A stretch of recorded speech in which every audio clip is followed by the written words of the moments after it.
La commune de Thuir a une superficie de 1990 hectares, composée essentiellement de vignes, de cultures arboricoles et de garrigues. L'urbanisation galopante, le mitage du territoire et une zone en opposition restreignent le territoire chassable de la CCA, qui dispose également de 3 réserves de chasse et de faune sauvage.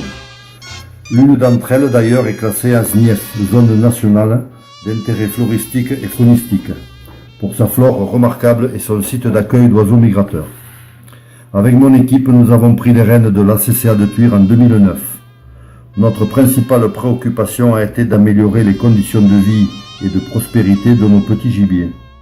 Pour cela, nous avons effectué des travaux sur le terrain, girobroyage, ensemencement, construction de garennes et de points d'eau.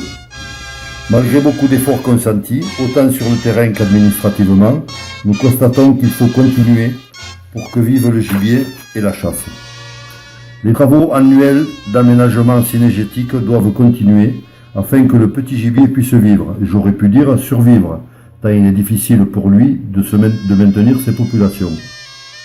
Au niveau administratif aussi, il faut suivre notre temps, se tenir informé, participer aux diverses activités proposées, améliorer nos connaissances par des stages administratifs et techniques proposés par notre fédération et notre tutelle.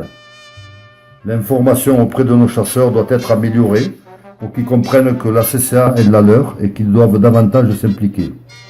L'information auprès du public, des citoyens, doit être aussi un objectif qui nous permettra de mieux nous faire comprendre, d'inciter les jeunes à intégrer nos rangs.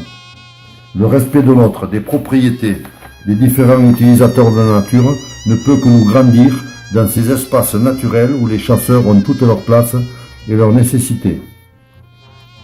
La CCA de Thuir fait partie de l'AICA Thuir-Roussillon, dont l'appellation remplace celle de l'AICA du canton de Thuir, chère à notre ancien président fondateur Bernard Galté et de Maurice Margrethe, son successeur. Elle vient de prendre un nouvel essor, indispensable, moderne, actif et structuré, qui doit nous permettre de pratiquer notre passion en toute sérénité, encadré par des statuts et un règlement solide et des objectifs ciblés qui se mettent tout doucement en place. Je veux croire en l'avenir, être persuadé que les chasseurs anciens et nouveaux adhéreront à cette marche en avant, où vous, sociétaires, avez toute l'attitude pour proposer, soumettre, intervenir et chasser. Je vous souhaite de belles journées de chasse sur notre territoire et dans un département riche de sa diversité cynégétique.